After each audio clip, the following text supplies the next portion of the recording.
In the sprawling galaxy of Zeloria, renowned for its myriad of exotic planets and intriguing alien cultures, one particular establishment stood as a beacon of curiosity and unparalleled relaxation. The Luminescent Springs. Nestled on the planet Veridesa, this bathhouse was a luxurious sanctuary designed exclusively for the female species of numerous star systems.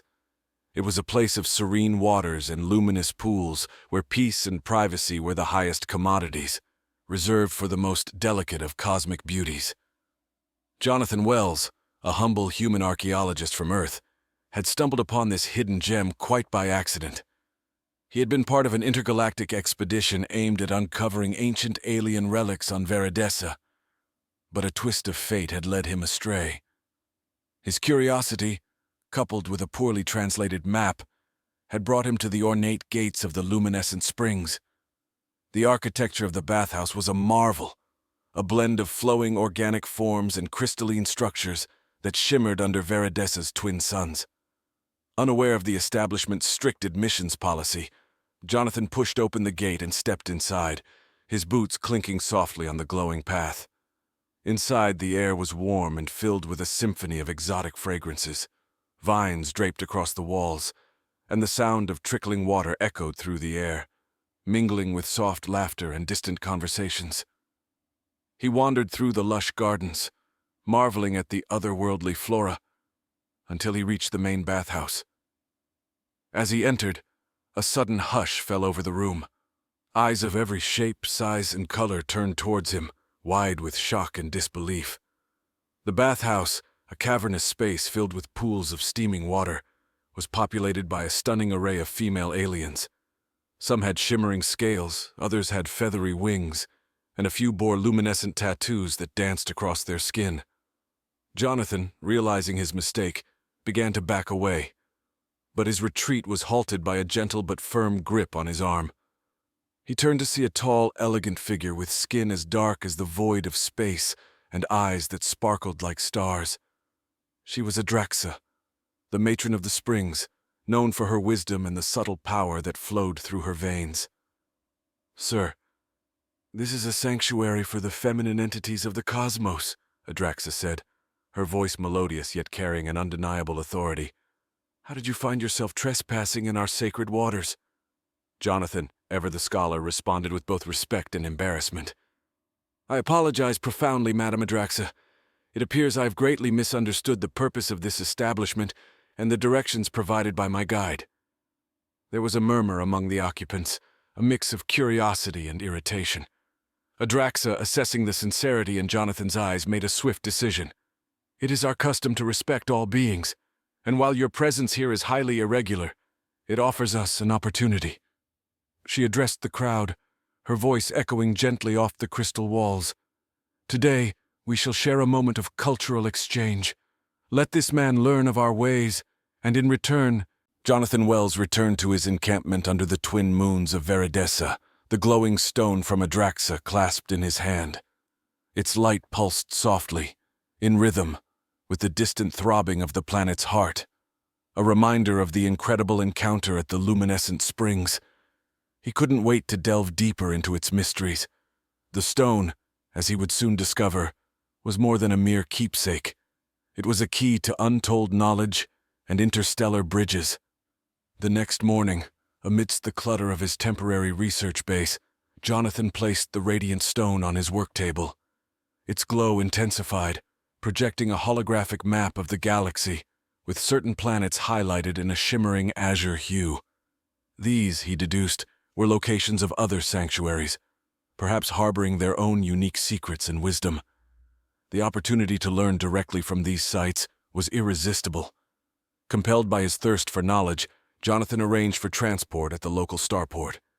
His first destination was the planet Lysara, known for its subterranean oceans and the Oracle of Depths, a sanctuary submerged beneath icy waters, where truths flowed as freely as the currents. Upon arrival, he was greeted by a sight of breathtaking beauty. The entrance to the sanctuary was encased in a dome of translucent ice, casting prismatic lights across the frozen landscape.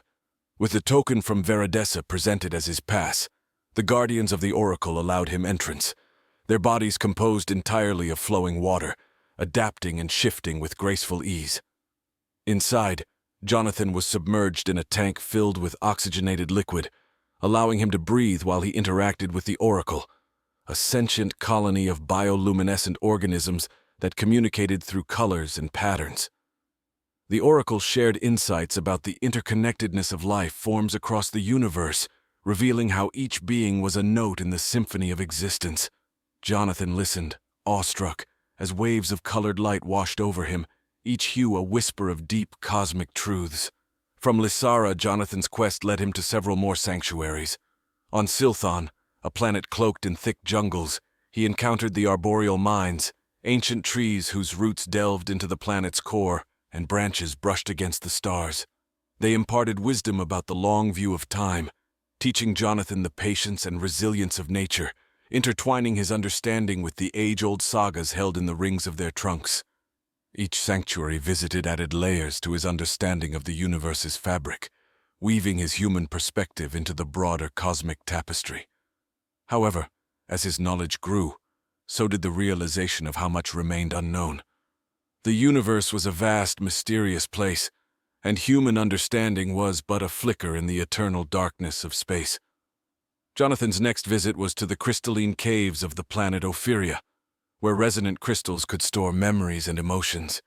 Here, he learned to communicate through vibrations, each tone unlocking ancient memories embedded within the crystals, tales of civilizations long gone, and the echoes of the universe's birth. As Jonathan continued his interstellar pilgrimage, the glowing token seemed to throb with a deeper light, as if energized by each new piece of knowledge acquired. Its secrets slowly unraveled, revealing not only places of power but also forming a bridge between Jonathan and the countless cultures he encountered, each exchange enriching both the giver and the receiver. In the caverns of Ophiria, as he absorbed the harmonic memories on the neon-lit streets of Neonx, a hub for interstellar commerce and cross-cultural interactions, Jonathan found himself amidst a cacophony of alien dialects and digital advertisements. This planet, cloaked in perpetual night due to its dense atmospheric gases, was vibrant with life and pulsing energy. It was here that Jonathan hoped to decipher more of the cryptic symbolism etched within the glowing token, which hinted at a convergence of cosmic paths on Neonx.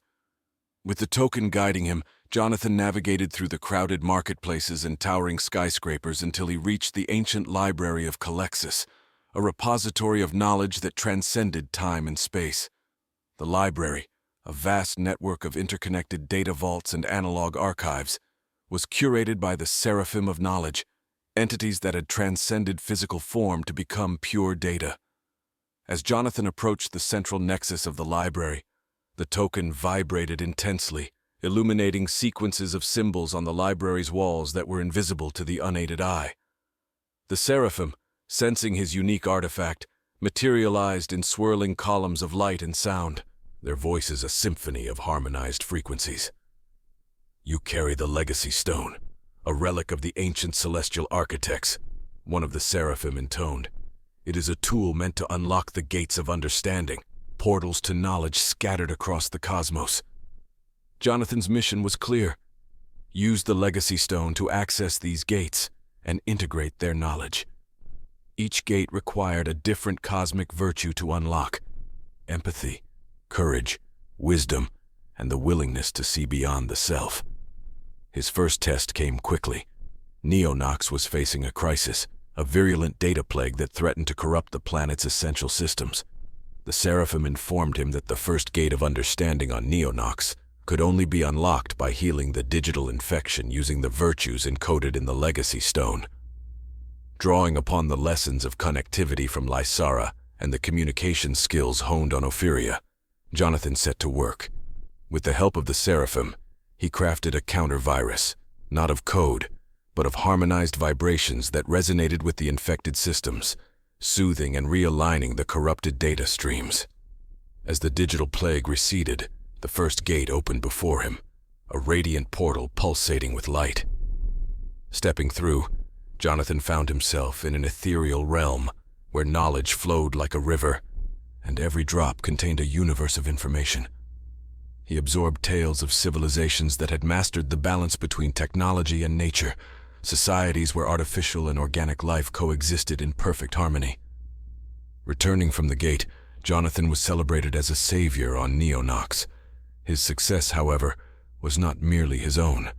It was a shared victory, a testament to the interconnectedness of all beings, whether they were made of flesh, data, or light. As he prepared to leave Neonx, the Legacy Stone, now more radiant than ever, pulsed with a deeper urgency. It was time to seek the next gate, guided by the virtues he had embraced, and the knowledge that every action, every decision, resonated across the cosmos, echoing through the fabric of existence.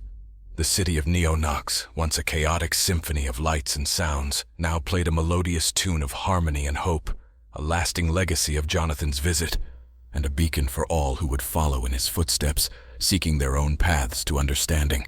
After his triumphs on Neonx, Jonathan's travels brought him to Alien, a planet shrouded in darkness and whispered to be the location of the next gate of understanding. Unlike the vibrant energy of Neonx, Alien was cloaked in perpetual shadows, its landscapes dominated by towering monoliths and deep ravines that seemed to swallow light itself. Alien was known amongst the starfarers as a place where one confronted their deepest fears. It was a trial of courage. As the Legacy Stone's light penetrated the gloom, it revealed paths not visible to the ordinary eye, paths that led Jonathan through the murky environment towards an ancient structure known as the Vault of Shadows. Upon entering the vault, Jonathan encountered the custodians of the dark, beings who had evolved in the absence of light. Their eyes were unseeing, yet they perceived the world through echolocation, emitting soft melodic clicks that mapped the silent world around them. They greeted Jonathan not with suspicion, but with an invitation to understand the beauty of darkness and the wisdom it held. "Fear is the absence of knowledge," the lead custodian Echo explained in a series of rhythmic pulses that Jonathan felt more than heard. "To unlock the gate, you must embrace the unknown and trust in the darkness as an ally." Inside the vault, Jonathan faced trials that tested his ability to navigate without sight, relying instead on his other senses and the subtle guidance of the Legacy Stone. He walked through chambers where the slightest sound shaped the reality around him, crafting visions from his own memories and fears. As he delved deeper, he encountered his own fears materialized as vivid illusions, his early failures as a scholar, his deepest insecurities about his purpose, and his fear of being forgotten to the annals of time. Each step forward was a step into his own psyche, confronting and reconciling with these shadows. With each conquered fear, the Legacy Stone glowed brighter, its light a beacon that pushed the darkness away. Finally, Jonathan stood before the gate of understanding within the vault, its surface a swirling mass of shadows and light.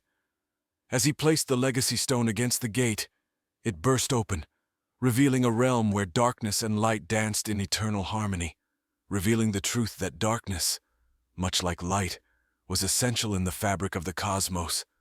Within the gate, Jonathan learned the art of seeing without light, understanding without sight, and the true nature of fear as a construct of the mind. These revelations were profound, reshaping his understanding of his own fears as not barriers, but bridges. Emerging from the Vault of Shadows, Jonathan was changed. The darkness of Alien no longer seemed oppressive, but comforting. A hidden embrace that held ancient secrets and universal truths. The custodians of the dark bid him farewell, their songs a haunting melody that resonated with the new wisdom he carried. With the Legacy Stone now pulsing with a deep, resonant light, Jonathan knew his voyage must continue. The knowledge and courage gained on Alien would be vital as he sought the remaining gates of understanding, each step forward a testament to the power of facing the unknown, not with trepidation, but with open arms. Jonathan's next destination, guided by the pulsating Legacy Stone, was Verith, a planet where the skies were an eternal canvas of swirling clouds and fierce winds. Here the inhabitants lived not on the surface, which was battered by ceaseless storms, but in grand floating cities that sailed through the upper atmosphere like colossal skyships. Upon arrival, Jonathan was awestruck by the sight of these floating metropolises, their structures engineered to harness the wind, turning the planet's relentless gusts into energy that powered their entire civilization. The Varathians, avian-like beings with wings that shimmered like stained glass, welcomed him with open arms, intrigued by his quest and the legacy stone he carried. Varath was said to hold the Gate of Wisdom, but to reach it, one must master the art of navigation not just through space, but through complex ideas and philosophies that governed the winds of thought and debate. The Varathians, known for their intellectual gatherings and spirited discussions, were eager to engage Jonathan in their forums, where discourse flew as swiftly as the winds outside. In the Great Hall of Winds, Jonathan participated in debates that ranged from the ethics of genetic engineering to the nature of reality itself. Each discussion was a gusty challenge, pushing him to broaden his understanding and adapt his thoughts as quickly as the Varathians shifted their flight patterns in their tempestuous skies. Through these intellectual trials, Jonathan sharpened his mind, learning to navigate the swirling winds of complex theories and counterpoints. The Varathians admired his growth and determination, seeing in him a kindred spirit who sought truth as fervently as they did. At last, he was brought to the Gate of Wisdom, located at the highest point of the tallest floating city. The gate appeared as a massive rotating vortex of clouds and lightning, mirroring the stormy atmosphere of Vareth. To unlock it, Jonathan had to apply the wisdom he had gained through his debates, recognizing that knowledge was not just about gathering facts, but understanding deeper truths that connected those facts. With the legacy stone in hand, Jonathan approached the gate, his mind a whirlwind of thoughts and theories that he had absorbed from the Varathians. He spoke aloud his conclusions on the nature of existence, his voice steady against the howling winds. As his words echoed into the vortex, the storm seemed to listen, the lightning pulsing in rhythm with his insights. Suddenly the gate opened, revealing a serene eye of the storm within. Inside, Jonathan found a tranquil nexus, where the fierce winds of Vareth calmed to a gentle breeze. This realm offered him an understanding that wisdom was not merely intellectual, but an equilibrium between thought and feeling, action and reflection.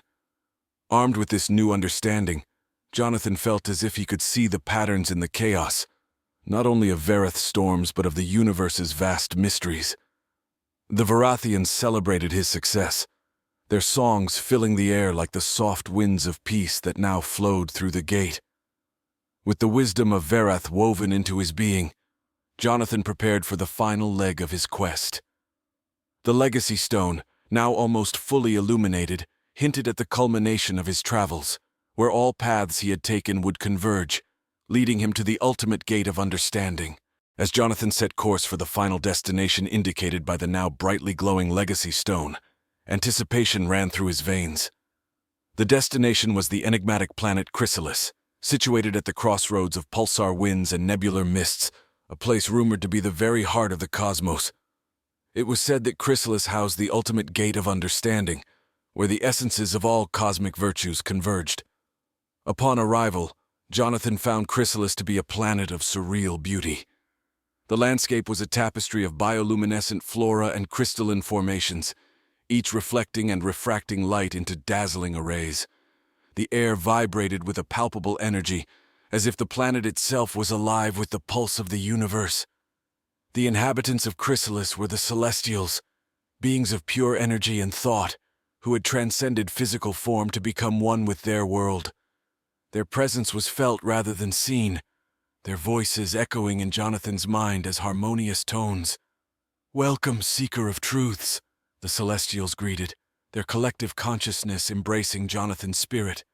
"You have journeyed far and learned much. Here on Chrysalis, you shall face the final integration of your lessons." Jonathan approached the site of the ultimate gate of understanding, located at the planet's core, accessible only through a labyrinth of crystal caverns. Each step forward was met with reflections of his past experiences, mirrors casting back at him the trials, lessons, and transformations he had undergone. The caverns tested him with illusions, challenges that required him to apply empathy, courage, wisdom, and an understanding beyond his individual self. Each test was intricately designed to draw upon the virtues he had acquired, weaving them into a cohesive whole. Finally, Jonathan reached the heart of Chrysalis, where the ultimate gate awaited. A massive crystal arch pulsating with every color imaginable, each pulse a heartbeat of cosmic energy. The legacy stone reacted immediately, soaring from his hand to merge with the gate, its light blending with the kaleidoscope of colors. The final gate requires not a key, but a union, the Celestials explained. To unlock it, you must be willing to merge your essence with the cosmos, to understand that you are a part of a vast, interconnected web of existence. With a deep breath, Jonathan stepped forward, allowing his essence to blend with the energies of the gate. A rush of infinite knowledge flooded through him, a torrent of insights into the nature of reality, time, and existence. He saw the universe not just as a collection of stars and planets, but as a living, breathing entity, of which he was an integral part. As the gate opened, Jonathan found himself in a realm where time and space dissolved into irrelevance. Here, every moment was eternal, every place was here and now. He was everywhere and everywhen, a part of everything that had ever been and ever would be. Emerging from the gate, Jonathan returned to the physical world of Chrysalis, fundamentally transformed. He was no longer just Jonathan Wells, archaeologist from Earth. He was a cosmic traveler, a part of the universe's perpetual narrative. The Celestials spoke once more, their voices a gentle wind. Go forth with the understanding you have gained, Jonathan of the cosmos. Share it, live it, and let it guide you always. As Jonathan left Chrysalis, the legacy stone remained behind, integrated into the gate, its purpose fulfilled. With a heart full of awe and a mind expanded beyond its former limits, Jonathan set his sights back towards Earth, ready to share the profound truths of his experiences. The universe was not just out there, it was within him, within all beings, waiting to be discovered and understood.